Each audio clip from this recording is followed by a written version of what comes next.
Hello, my name is Dr. Ruth Brookman, and I'm talking to you today on a webinar called Supporting Wellbeing and Mental Health Across the Lifespan. There's going to be three of us researchers from the MARCS Institute for Brain, Behaviour and Development and the School of Psychology at Western Sydney University. And we're going to talk to you about practical ways of supporting mental health across the lifespan. So mental health isn't just about feeling good. A good mental health enables us to do lots of things that improve the quality of our life.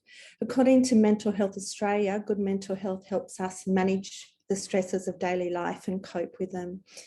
It enables us to participate in loving relationships and to contribute to our communities. And if our mental health is good, we'll be able to set goals and work towards those goals that are meaningful to us. If you want to know more about supporting mental health, there's a website here, lookafteryourmentalhealthaustralia.org.au.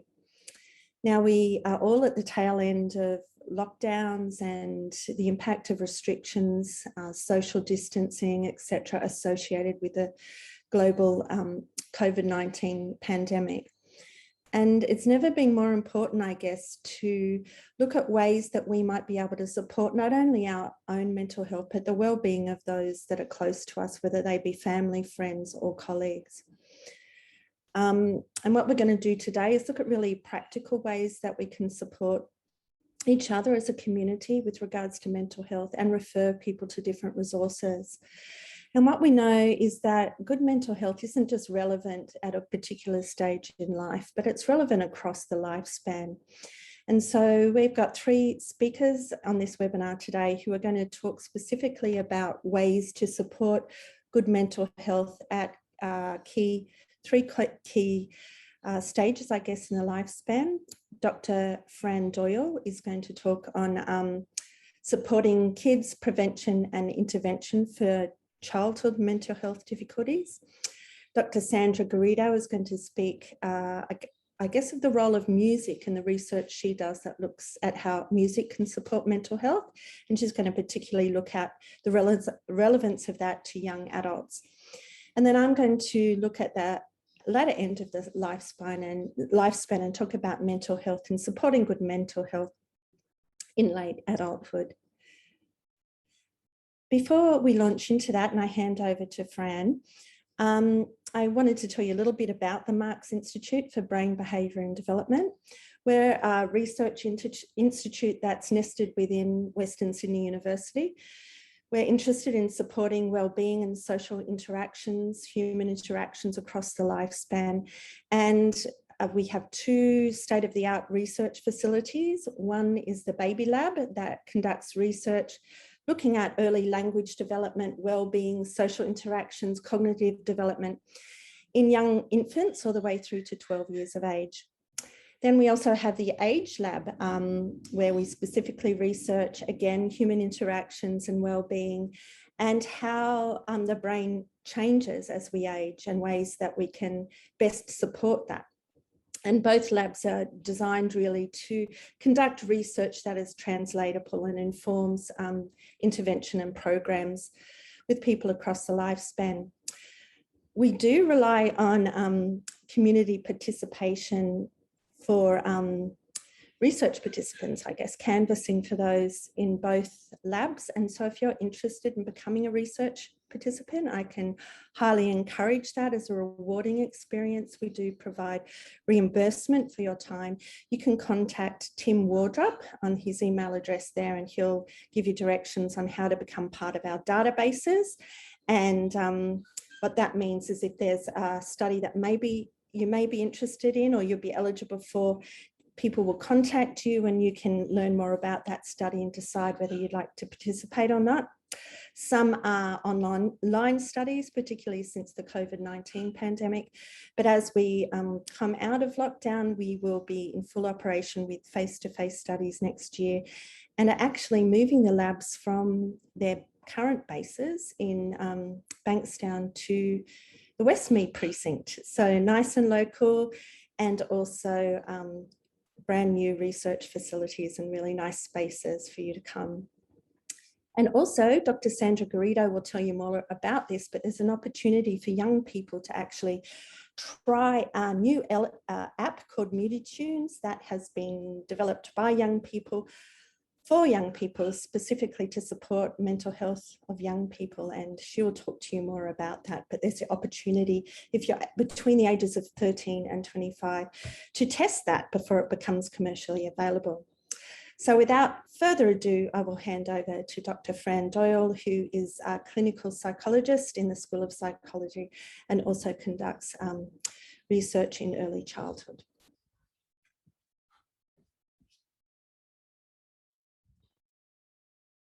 Hello, everyone. My name is Dr. Frances Doyle, and I'm going to talk to you a little bit about the intersection of my clinical work and my research work, where we think about supporting kids and the prevention and intervention for childhood mental health problems. So there are a number of childhood mental health problems, but there are 4 that we typically see that are presenting most in clinics. So the first of these would be when we're seeing kids that are having problems with their development. So they might not be meeting their developmental milestones. The next of these would be when we have kids who have disruptive behaviours, and these might include things like, really big tantrums, problems with limit setting and hearing no. Also, we might be thinking these kids might be wrecking things or hurting people as well. We also might be seeing some kids who are experiencing shyness or worries or anxiety as well. And the last group of these kids that might be having some troubles with their attention, they might be running like a motor and have a lot of activity levels as well. So if we want to think about these 4 groups a little bit more, I'm going to help you understand what it might be that we need to do when we're thinking about these kids, and what can we do as parents or as adults in their lives. So with the first group of kids, when they're not meeting their developmental milestones, we need to be thinking about learning the signs for what development should look like at that time and acting early. So the first step is to look at your blue book. And that's a book that was given to you when your child was usually born in New South Wales. And so if you don't have that book anymore, that's okay, but you can just see your GP. Now, if it is that you look at that blue book and you look at the developmental milestones and where your child should be at, and you find they're not meeting those developmental milestones, the first step is to go and see your GP and let them know that your child is not meeting those milestones. And that's the first step, being able to kind of get help in that area. If it is that you're seeing that your child's got sort of more what we call these disruptive behaviours, one of the great things that I can tell you is that a huge success of the behavioural sciences is that we've come up with what we call these evidence-based parenting supports or parenting programs that can help parents to understand how to manage some of these really challenging behaviours. Now, I know it might sound like I'm telling you that you've got to go and, learn how to do this parenting thing. But really what it is we're saying here is that some kids are just really hard to parent. Some kids have, more troubles dealing with limits.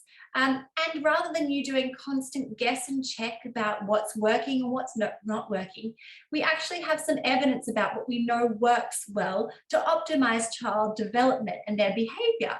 And so rather than you trying to do that guess and check work on your own, you might as well go and find out what it is that really works. And so I've got some options here. So for some free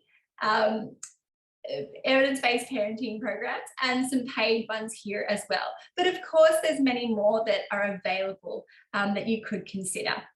Now, of course, the reason this is so important is because you as a parent have much more ability to change things, or as a caregiver, you have much more ability to change things in your world rather than your child when they're having these big behaviours. One of the tips that I can give you, and this is relevant to all caregivers, is catching your child being good. And so one of the things that we often talk about in these sorts of programs is finding ways to catch kids being good. Because often when they're being good, we forget to say that that's a really great job and we want to see more of that. So we can do that by using descriptive praise. So talking about exactly what it is that you're seeing your child doing. Thank you for listening. Great work for coming to the table so fast. I really like the way that you're playing so nicely with your sister. See how I'm being really descriptive with the kinds of things I'm saying here. We also might think about catching our kids being good and giving them some sort of tangible reward. So that could be like a piece of chocolate, a favorite food, a balloon, a little toy, anything like that. We can also do things with physical affection. That might be hugging our kids, throwing them up into the air and catching them again, tickles and all these sorts of things, high fives, scratching their hair. These kinds of physical affection can really help with kids and catching them being good as well. And of course, the thing they want most is your time. So wherever you can spend time with them, especially when you say, well done for this great behaviour, the better it's going to be. We also might notice that kids might be shy or fearful or worried or anxious. We tend to see that kids from a very early age might show what we call this sort of behavioural inhibition. And so some kids will show this and some kids won't. So a kid that's showing behavioural inhibition is the kind of kid who's sort of in new situations, when they're meeting new people or they're going to new places, they tend to withdraw and hold back. And those kids are more likely to have problems with worries as they get older. But of course, what we can do is we can actually help them and encourage brave behaviour, and little steps of bravery add up.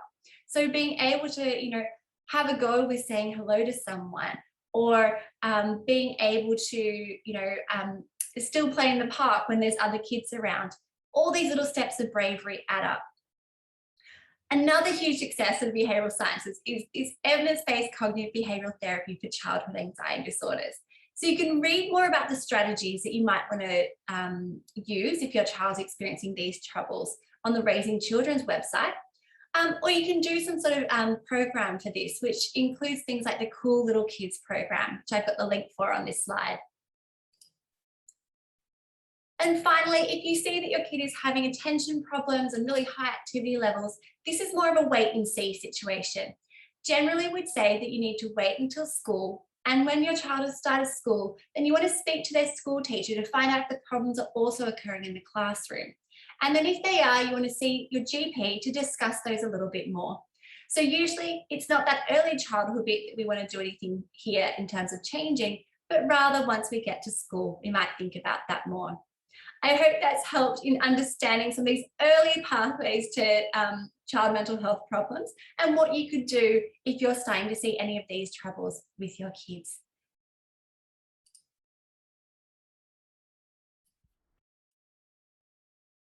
Hi everyone, I'm Dr. Sandra Garrido from Western Sydney University, and today I'm going to be talking to you about music and mental health and introducing you briefly to a smartphone app we've developed called Music Moody Tunes, which is designed to use music to help young people understand more about mental health and how to improve their well-being using music.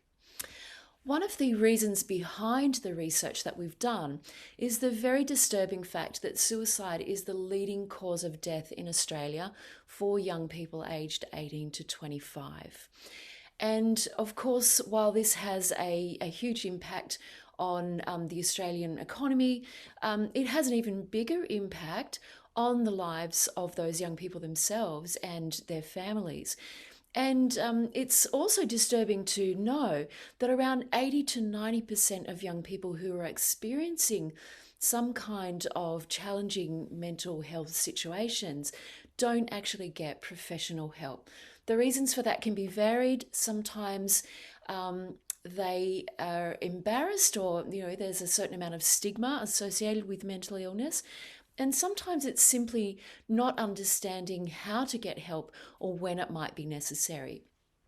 But the research shows that when young people are feeling depressed, what they tend to do is they tend to increase their engagement with digital things such as the internet or gaming, movies, things like that, and listening to music. So young people already tend to listen to music about 5 hours a day, but when things are going badly for them, they often increase their reliance on music and they may be listening to music up to 10 hours a day. So are they always making the best choices about what to listen to? Well, our research has shown that young people with mental health challenges often have a really intense relationship with music. It's something that they're very closely connected to, and they really take on board a lot of what they're listening to. And sometimes, if there are mental illnesses involved, they're not always using music the most effective way to improve their well-being. And one of the reasons for this is because people with depression often have impaired strategies for improving their moods as a result of the brain chemistry that is going on for them. So often when we're feeling depressed, we're attracted to things that are a little bit depressing in content, and that includes our music choices. So part of what we wanted to do in our research was to find out whether that actually makes people better. If we're feeling sad and we listen to sad music, does it actually make us feel better? Well, we asked a number of people to come along and do a couple of experiments for us, and we divided these people into what we called low ruminators, which is the grey line you can see on the graph, and high ruminators, which is the red line. Now, rumination is something that is highly predictive of clinical depression. If you're a ruminator, you're very likely to suffer depression at some stage during your life. Rumination is an involuntary process that takes place where we feel really compelled to think quite obsessively about the negative things that are going on in our life, and we're often thinking about it in a negative way. So what our research found is that when people came to do our experiment, the people who were high ruminators actually started the experiment feeling much more depressed than the low ruminators. And then we asked them to listen to the piece of sad music that they had selected, and we found that everybody actually felt more depressed after listening to that sad music. Now, if you're a relatively healthy person, that might just be a minor little blip in your day, and then after listening to the music, you recover and you go on and enjoy the rest of your day. But for people with tendencies to clinical depression, like these people in the high rumination group, it can be much more difficult for them to recover from those feelings of sadness. And so if you're already feeling quite depressed, and you then listen to a piece of music that makes you feel even more depressed, this can be quite a dangerous situation. But what we found is when we asked people to listen to a piece of happy music that they had selected at the end of the experiment, because we didn't want to leave them feeling bad at the end of our experiment, we actually found that people in the high rumination group who had been quite depressed when they came into the experiment, they actually left the experiment feeling much better than they had when they arrived. So that showed us that even though we might feel really attracted to sad, depressing music when we're feeling down, sometimes listening to something that's a little bit happier can actually be better. Now, we don't always feel like listening to upbeat party music. That can actually be a bit jarring if you're feeling a bit depressed. But what our research has shown is that it can be kind of sad sounding music that you listen to, but it's really important that it's something that gives us a positive message or that helps us to feel hopeful about the future. And to give you a little bit of an idea about how the thought processes work for people and why this music might be making them feel bad, whereas for other people it's not so bad, think about this illustration. And this is an example that comes directly out of our research. For most people, if they experience a situation like a breakup, it's natural that they're going to feel sad and that they need to have a good cry and think about what's happened. That's a natural and a healthy process to go through. And to do that, they might select a piece of music to listen to. In our research, it's often been Adele that people listen to when if they've gone through a breakup. Now, for most people, they might be feeling really sad. They pull out that piece of Adele to listen to, but the thought processes that are going on while they're listening to that music are, they're thinking things like, I'm a really great person. It's really sad that this has happened.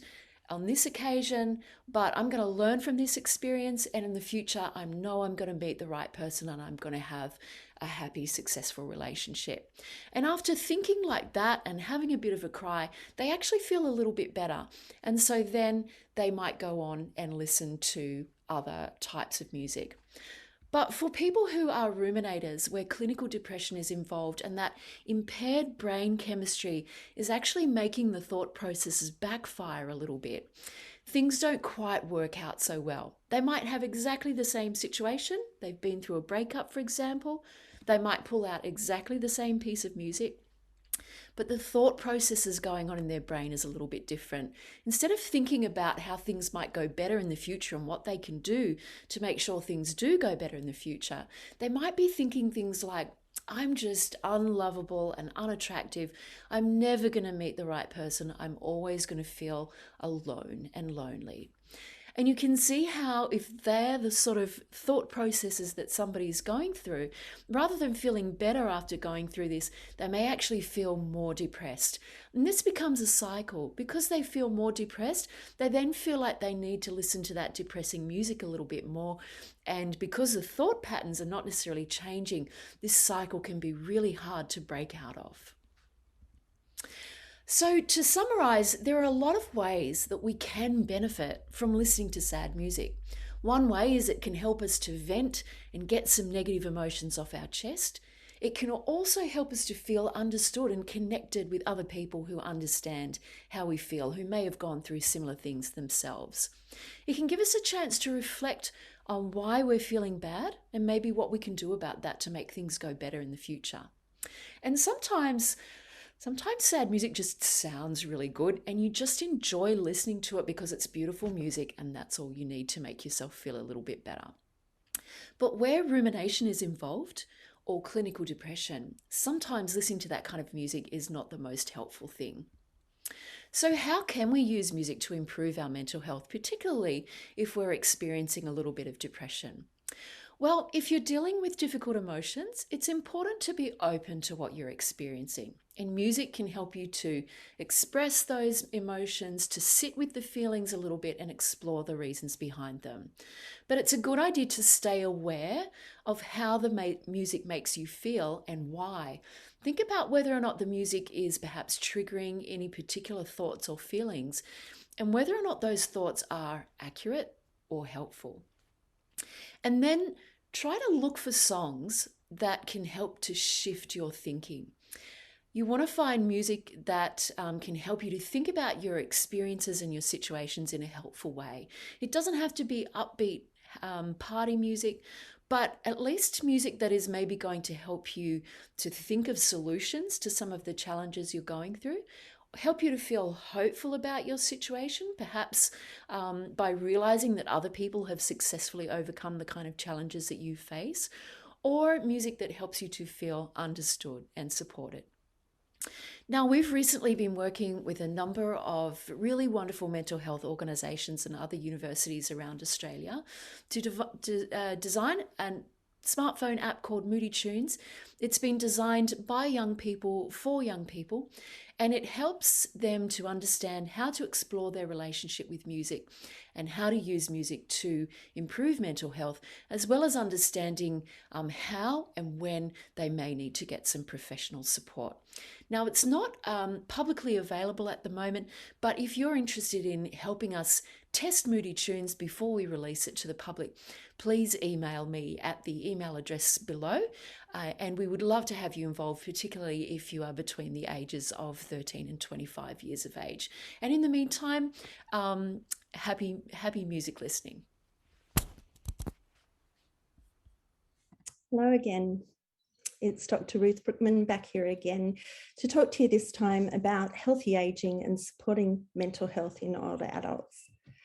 Our population is aging. This is happening all around the world. By 2050, it's estimated that about a fifth of the population will be 65 years or older. Now, prevalent studies show that actually this older cohort is less likely to be diagnosed with depression and anxiety if people are living in the community, more so if they're living in residential care. But what professionals are concerned about is that mental health conditions are being underdiagnosed in older adults.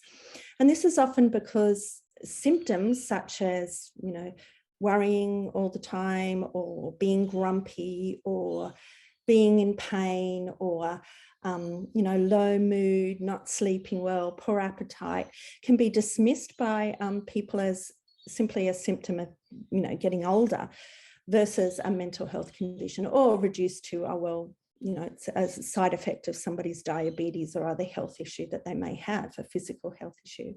So our aim today is to draw people's attention to the mental wellbeing and supporting mental wellbeing very practically in the later stages of life. And we're going to do this by looking at 2 risk factors in older adults. And the first risk factor is social isolation. And the second risk factor is grief and bereavement that people experience in older age. And by risk factor, I mean that if you are socially isolated, if you're experiencing grief or loss, you're more likely to develop depression and anxiety in older age. Then I'm going to look at some practical suggestions where we might be able to link people to resources and also support people and to reduce the risk of social isolation and grief and loss. And finally, I'm going to talk about 2 projects, I guess, of research at the MARCS Institute for Brain Behaviour and Development with older adults, and specifically those with dementia. So social connection is important in older age, and often when we think of well-being, particularly in older age, we limit it to physical well-being.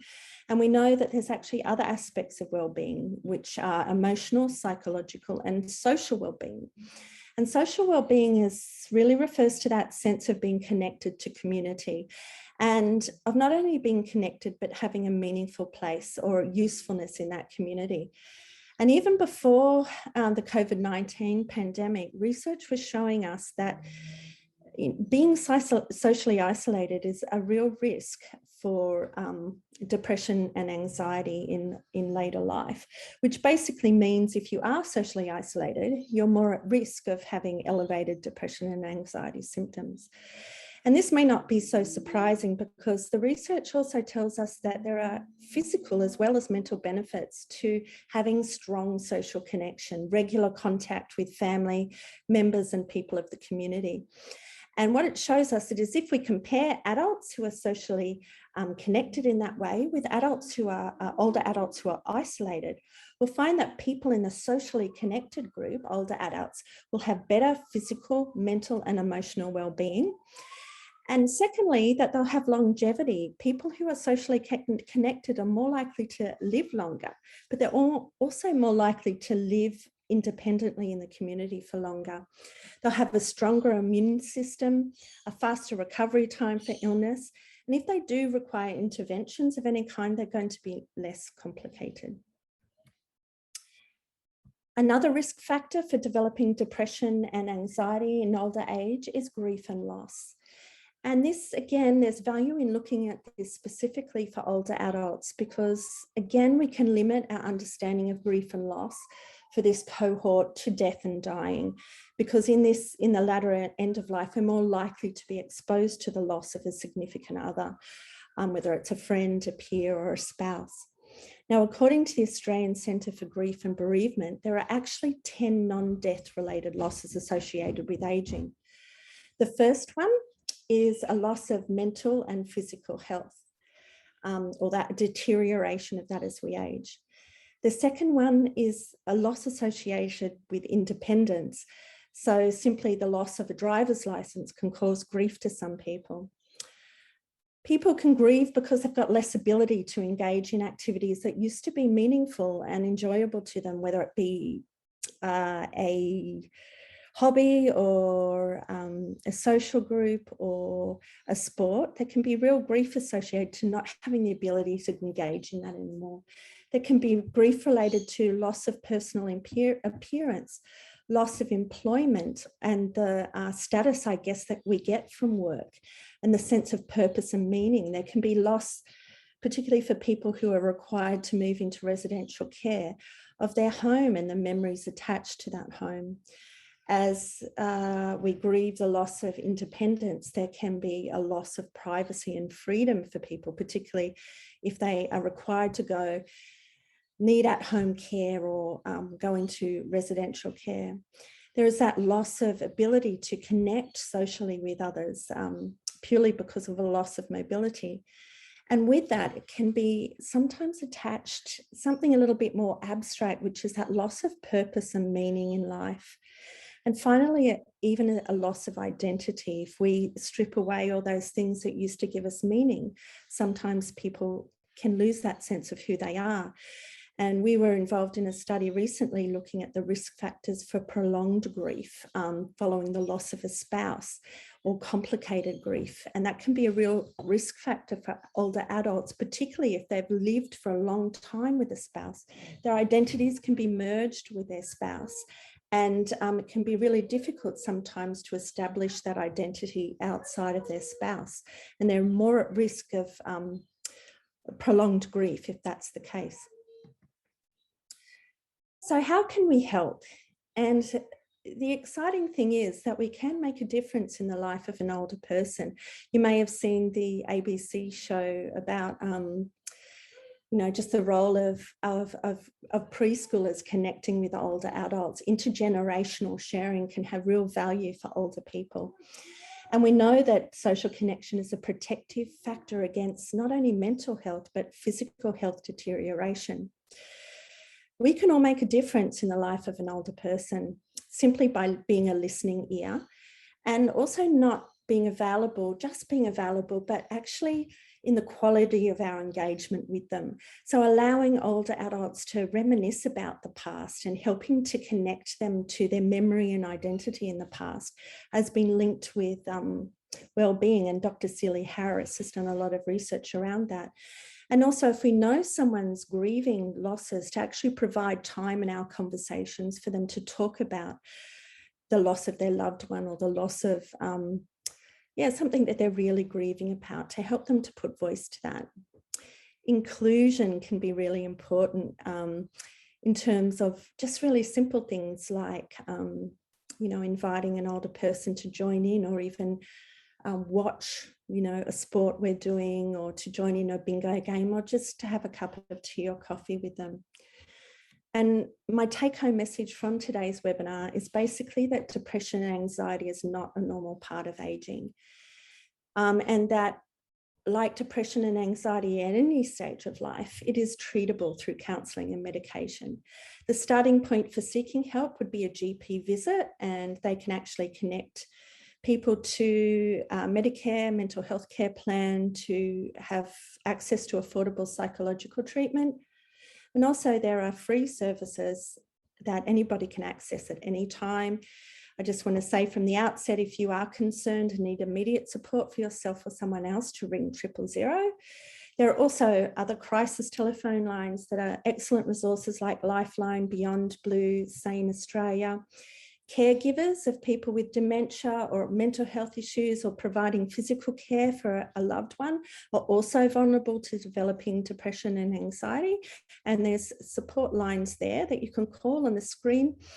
We've talked about the children's vulnerability to mental health issues. There's a kids helpline there, a men's helpline, veterans and their families helpline.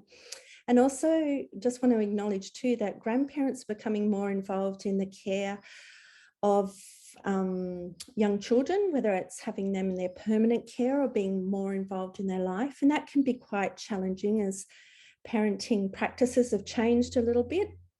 And so there's help there through the parent line, which is free service if you are involved in the care of a child between the age of 0 and 18. And Trillion if you're involved in the care of a baby or a young child. And finally, just wanted to touch briefly on two exciting research projects at the MARCS Institute for Brain, Behaviour and Development, to give you a bit of a taster of the kind of work we do. And this is in dementia. One of the areas is looking at the role of music in enhancing the lives of people with dementia. And there's a link there to find out more about that.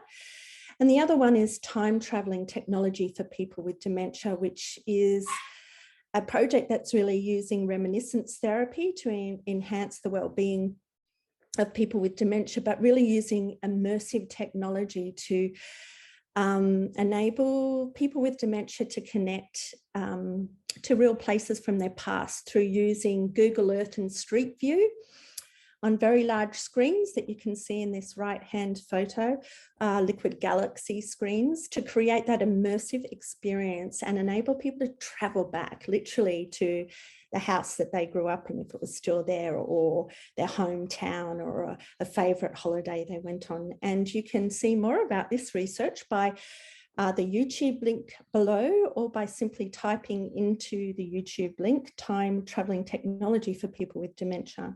And before we go, I just wanted to remind you again of the opportunities there are at the MARCS Institute to be involved in research participation. This can provide a meaningful activity for you, contributing to the broader community, whether you're an older person, a younger person, and want to be involved in the Moody Tunes app, or an older person and want to join the Age Lab participant database, or are a parent or a grandparent with a young child aged 0 to 12 years of age. You can register with our database, and what happens is that you will be contacted when you may be eligible for a certain study, find out more information about that study and decide whether you want to participate or not. You can sign up to either the Baby Lab or the Age Lab database by hovering over these QR codes, or alternatively by emailing our Lifespan Labs coordinator, Tim Wardrop, on either of those email addresses on the screen. I want to thank the Parramatta Libraries again for this opportunity to spend time with you today.